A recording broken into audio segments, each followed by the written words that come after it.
The wanderers.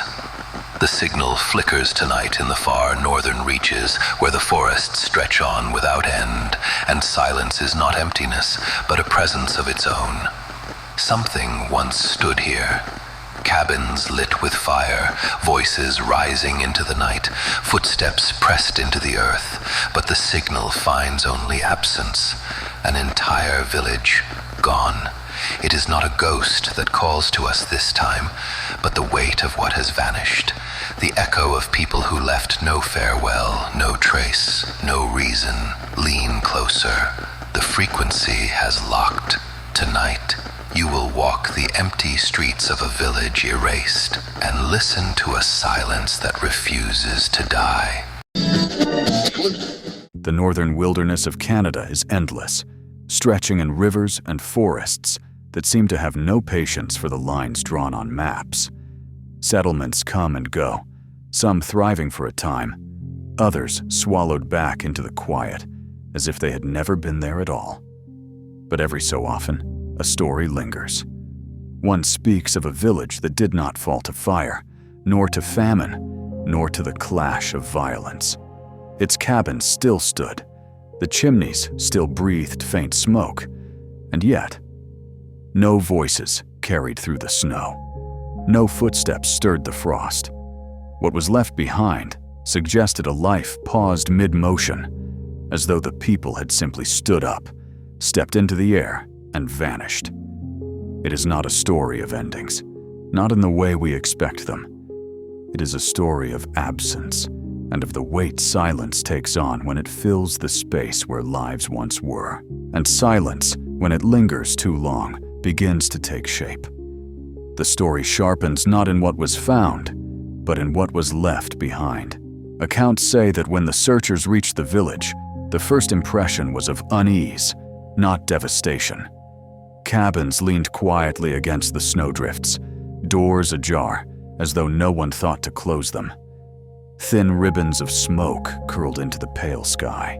Fires tended recently, yet now burning to embers without care. Inside, hearths glowed with the fading red of coals. A pot hung heavy above one fire, stew thickening in its broth, untouched. On a line above, shirts and trousers swayed gently, still damp from washing, catching the draft that crept through the gaps in the walls. A chair had fallen back, not broken, only tipped, as if someone had risen in a hurry and never sat down again. The soundscape was wrong. Dogs cried in their harnesses, tugging against a leather that had not been loosened. A tethered horse shifted nervously, stamping the snow until it hollowed beneath its hooves. Even the wind seemed to move differently here, as if it was sweeping away voices that should have been present. And then, the details that should have been comforting only made the silence worse. Curtains shifted as though stirred by a hand that wasn't there. A cradle rocked gently, moved only by the breath of air that whistled through the wood. On the floor, a child's toy caught the flicker of firelight, lying at a careless angle, as if dropped only moments before. What unsettled the searchers most was not what they saw, but what they didn't. No bodies. No tracks leading away into the forest. No trail of belongings scattered in panic. The village gave no sign of a struggle, only the echo of lives interrupted mid-motion. The terror here was not in blood spilled or battle fought, but in what had been undone. No bodies, no trails, no final words. Only the weight of absence, heavy as snow on the rooftops. And yet, this silence was not unique. It was part of a larger chorus, echoes that appear across the world, repeating the same riddle in different tongues. In the far Arctic, Inuit stories speak of entire camps found empty, the fire still smoldering, sled dogs straining at their ropes, and yet, no footprints in the snow. In a land where every step leaves a mark, the absence of tracks became its own kind of haunting. It was as if the people had lifted from the ground and gone elsewhere, without warning and without return. Further south, across centuries, another silence endures. The lost colony of Roanoke. More than 100 settlers disappeared, their homes abandoned, their supplies untouched. The only trace carved into wood was a single word: Croatoan. It was not an answer, but a question etched deep enough to echo through history. Time and again, discovery follows the same unnerving pattern. A kettle hisses, left above a fire. Curtains stir, though no one remains to draw them. Horses shuffle uneasily, tethered and untended. The details show that life was here, but only moments before. And then it was gone.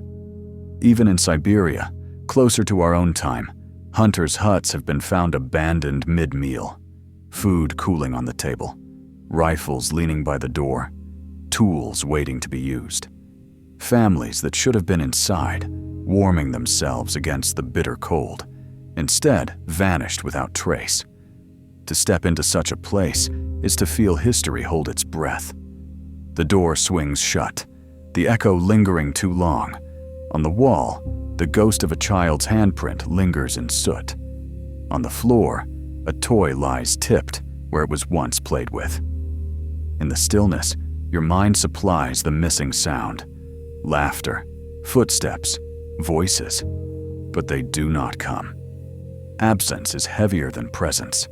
It fills every corner, pressing on the chest like a weight.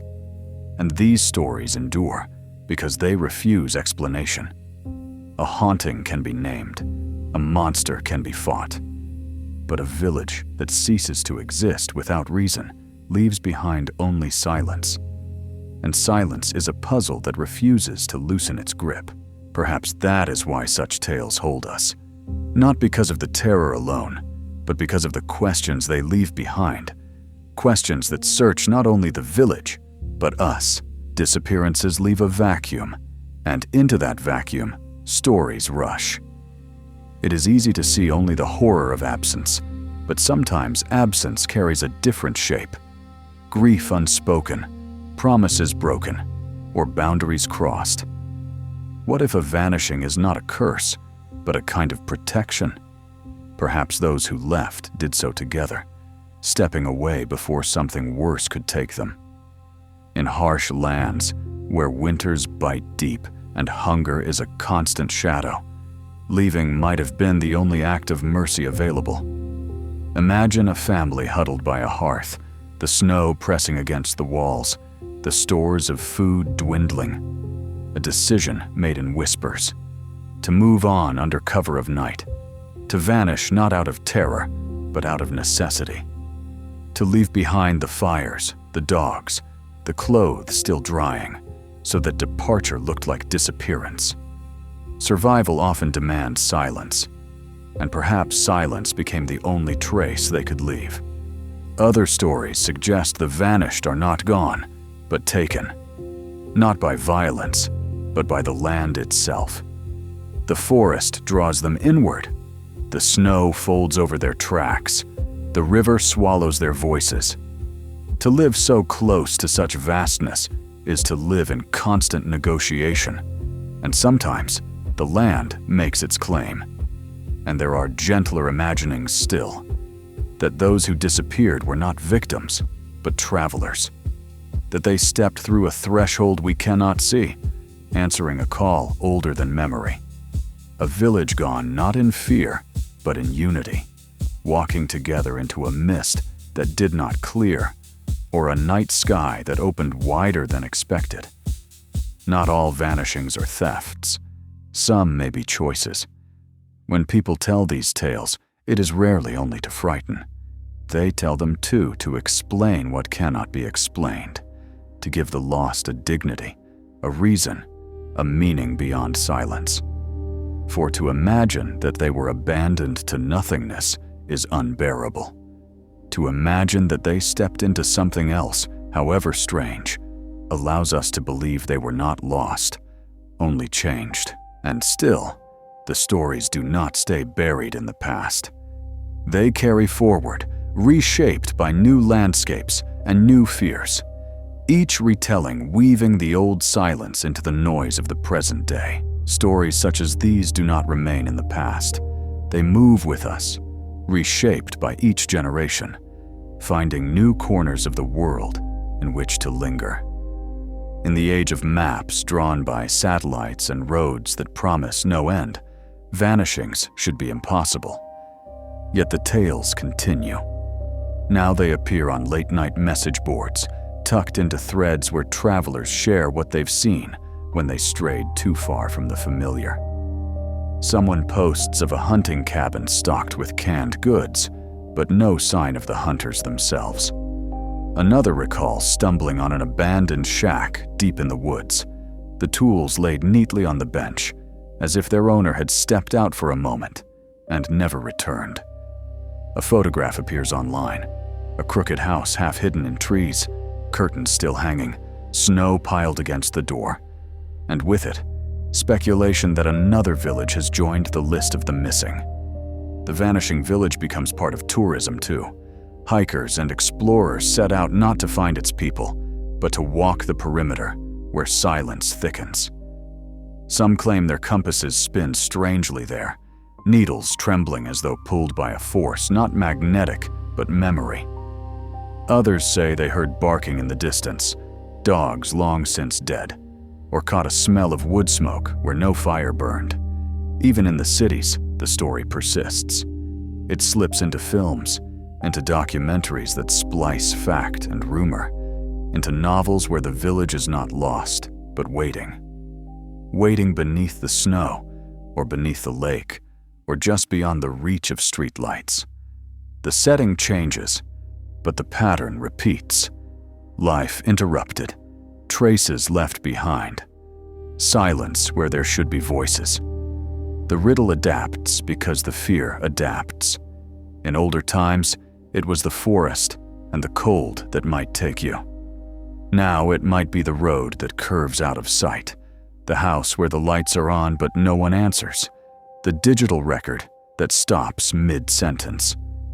What does not change is the unease, the way a vanishing village holds up a mirror, reminding us how thin the line is between presence and absence, between being remembered and being lost. And in the end, all roads in this story lead back to the village itself, standing quiet beneath the snow, its silence stretching out like a hand, waiting for us to understand what was left behind.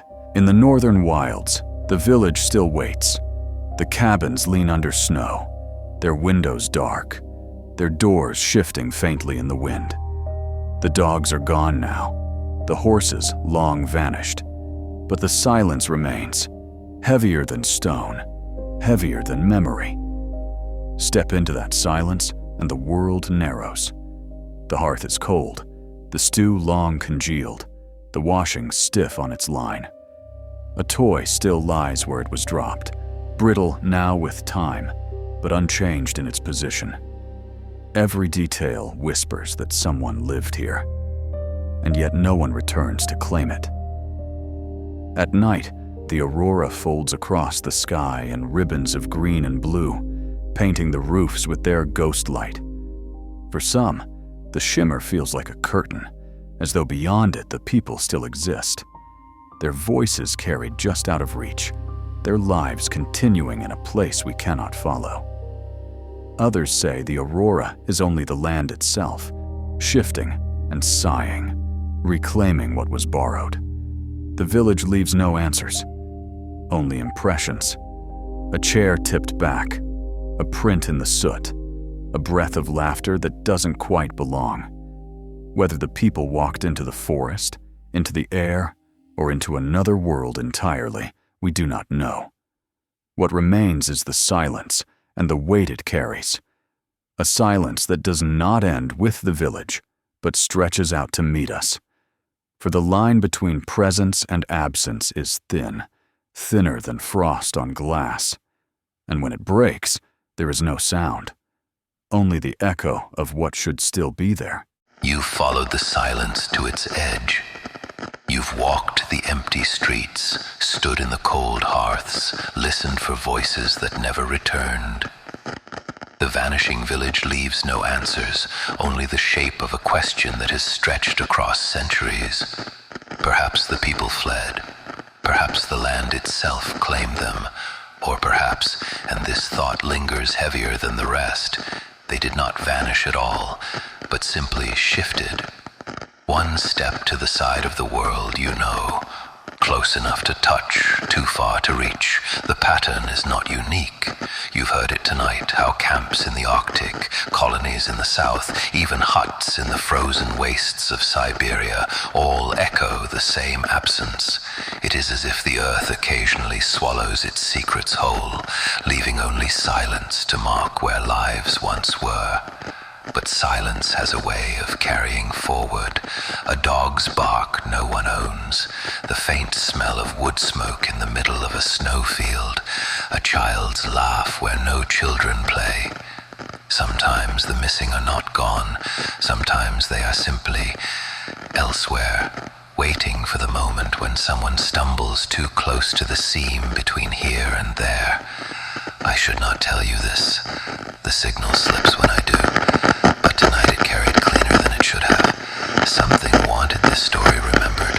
Perhaps the village itself reaching out through the static.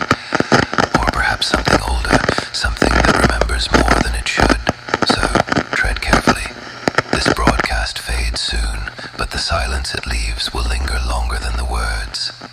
If you hear it again, in a room, in a forest, in the space between your own footsteps, you will know what has followed you. And if you still crave answers, other signals remain alive for now. Listen before they fade. They will not wait forever.